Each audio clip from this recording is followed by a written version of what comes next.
with Alan Wynne, can you sort of give us an insight into the conversations you've had with him about how to prepare for a week like this? Yeah, we don't want to give too much away, but certainly he's been there many times, hasn't he?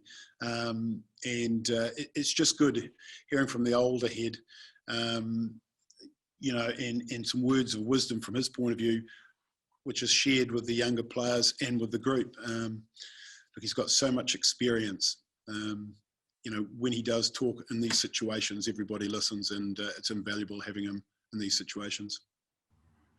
What are the areas of progress that you sort of made in the Six Nations that you're most pleased with? What sort of areas of the game? Look, probably the set piece, because in the autumn there was a lot of rotation of players. We were learning about players, and that was a conscious effort, to do that. And with that came a bit of pain, but certainly, our scrum is improving. The discipline at scrum time has improved. I think our shape's really good. We're working together. I think the line out has obviously improved. So the set piece is a big one, because when that's not functioning, as we saw in the autumn, as well as you'd like, it puts a lot of pressure on your attack, and conversely, it gives a lot of ball to the opposition. So, your defence is overworked at times. So, look, that's probably the big thing, and obviously our defence has tightened up as well. So, and you wrap it all up with good discipline. How pivotal was it to get Ken Owens and Josh Navidi back, and how much has that changed things? Yeah, well, they're very, very good players. Ken, I think, correct me if I'm wrong, he's probably got the most caps for a hooker, or at about 81 caps, I think it is. So, look, that's invaluable, and he's a class player, with the ball and without the ball, and away from the set piece. Josh Navidi is a player that's, he's had his injuries in the last season or two, but when he's out there and gets a run of games together, I think he's one of the players that's world class. So we're very pleased to have both those players back. And just finally for me, when you were blooding the new caps last year and sort of bedding in your philosophies and the results weren't necessarily coming, was there any point where you sort of doubted what you were doing, or was the vision always there throughout? No. As coaches, when you've been doing it a while, you can draw back on experiences, might be at different levels, but been lucky enough to be involved with some pretty good teams, and we've had some pretty good results. And you draw on those experiences, and there's always highs and lows, and you just got to make sure there's more highs than lows, I guess. But certainly, this group of coaches has stayed believing, and the players also, and I think I said throughout the autumn that I'd be more concerned if it wasn't a happy camp. And you look at the environment that you have off the field, and that speaks volumes of where the team is at now. It wasn't through a lack of hard work. There are a lot of circumstances that we put in place which didn't help the results. So, but we're aware of that, and we've had a big picture in mind, which is the 2023 World Cup. Hi Wayne, you've lived now in Wales for 7 years and built a new family here and all that. How much pleasure would it give you to deliver the country a successful Six Nations Grand Slam this weekend?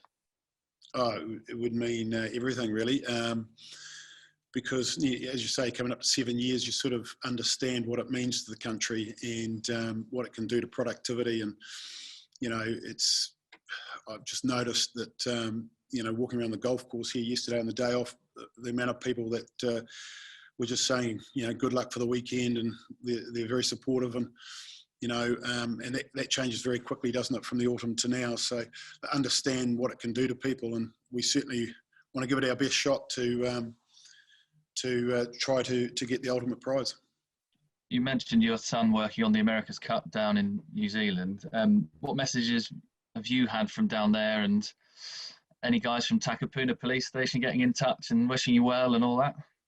Yeah, look, we get a lot of support from home here in Wales, and from New Zealand, from all over the place. I'd be surprised where people end up and are sending messages from. But there's a lot of support for this Welsh team, not only in Wales, I can assure you of that. Just the last one from me.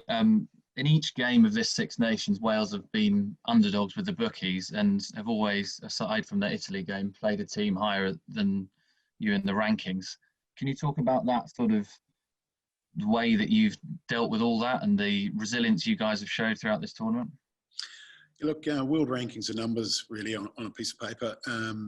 And at the moment, it's really internally, we're looking at a day-to-day evolution, if you like, of this group and the way we want to play the game. And, you know, so long as the players are buying into things, then, you know, you're in a pretty good space. And they've been doing that all the way through. So for us, it's just around looking internally at what we're doing and making sure that, you know, we are making progress. It doesn't always look that from the outside, possibly, but you know, we know where we have to improve, and we know the improvements that we've made, and so, you know, we're in a pretty good space, but we're not the finished article, and we know that France are a very, very good side, and if you look at the improvements we've made, you know, you just got to look at the French team since the World Cup.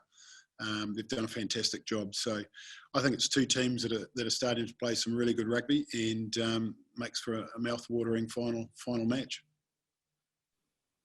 Hey Wayne, so it's a very different story this year compared to last year. It's been quite the transformation. At the start, when you started with Wales, there was a few people who were critical.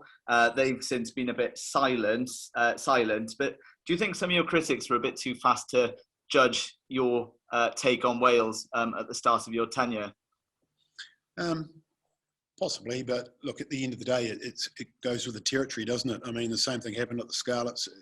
You know, it took a wee while for that machine to get rolling, and, you know, ultimately we had some success. But look, people will have their opinions, and rightly so. They support the team.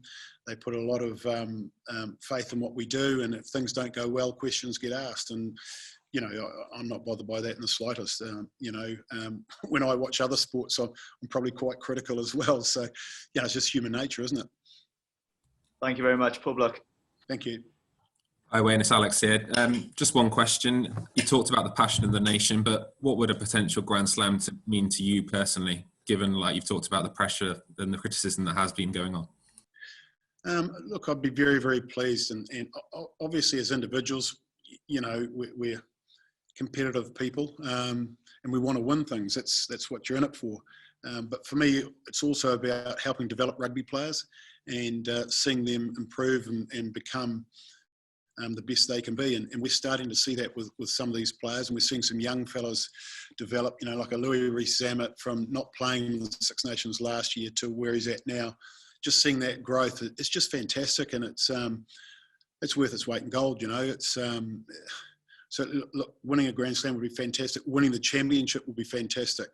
You know, if we ended up coming second, it's a big improvement. But, you know, I'll be very, very pleased for the players, because ultimately they're the ones that go out and pull the jersey on, and they're the ones that throw themselves into some dark places, you know. And our job is just to sort of get them ready to go, and hopefully we've done a good job.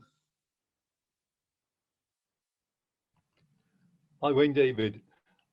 When you referred to Brad's involvement in the America's Cup, I mean, if you can do the Grand Slam, it would be a heck of a family double, wouldn't it? And is sailing in the blood as well as rugby?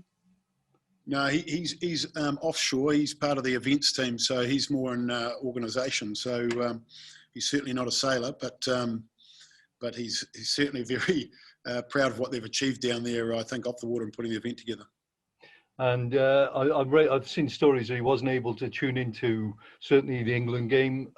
Is now that the America's Cup is won, will he be able to follow events in Paris?